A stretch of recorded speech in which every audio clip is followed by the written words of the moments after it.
this stand because it is the centre of horseback combat and Stampede. Now, I'm a little bit confused. We've got two names here. Can you tell me about that?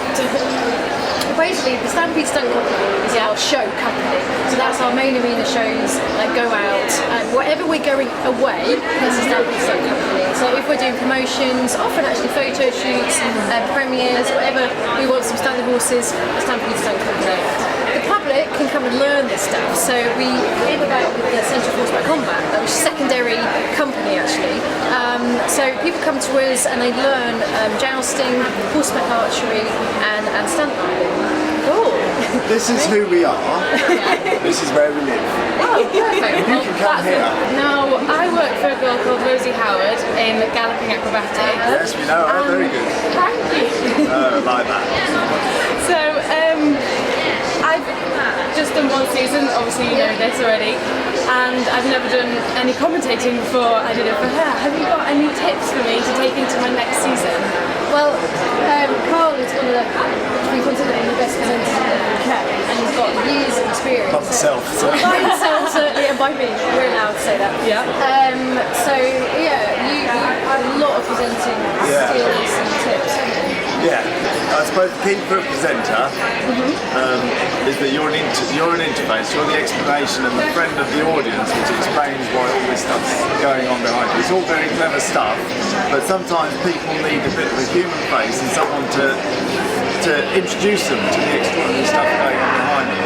Okay. So you need to connect with the audience and try and become their friend, because they are interested. They want to be your friend. They don't want to be alienated. You don't want to be too cool, and they're like, oh, we're the audience, and they're just being like cool.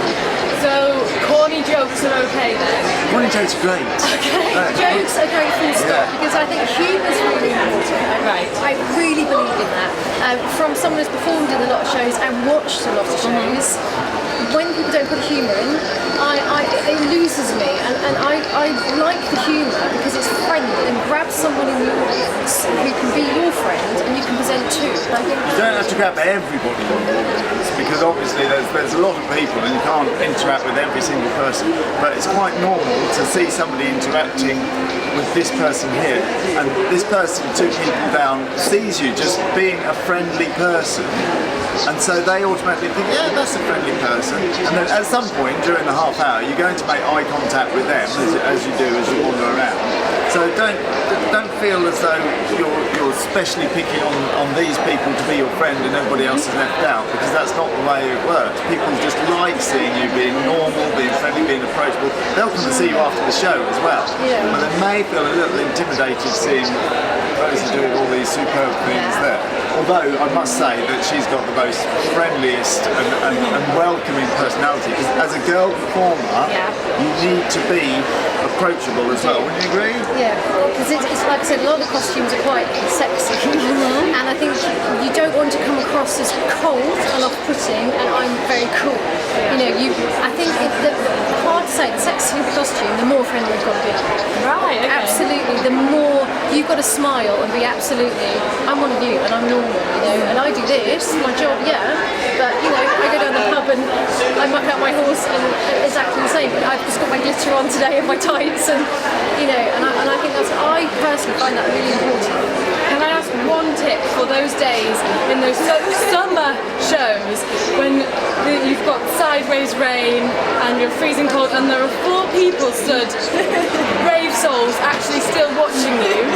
You are wondering why, and why am I doing this? Give me a tip for those days to get me through. That can be a little bit of that awkward moment when one person is just staring at you. The thing to do, no matter how many people are there, if you're doing a stadium full of people, it's actually a lot easier, because it feels a little bit less personal, that they're just staring at you like the nutter on the bus. Whatever size of it, imagine that you've got a stadium full of people who are loving the show and they really want to be there, because especially with people being, if they're only a few people, they're not going to feel that they can jump up and go woohoo your heart, but inside their head they are doing it. So you need to present to this massive stadium and just make sure that everybody feels that they're a top quality show, because they are, and then they've come to something special. And then don't be afraid to come out of that grandiose sort of posture back to your friends in this corner, back to your friends, and then just give them a little aside, a little chat. Yeah, excuse me, I must go back to presenting this show. And so you kind of like go in between, presenting to everybody, presenting to them. But it's the same, but don't adapt it because there's only a few people. Okay. Still present to this grand stadium, because it'll be worth it.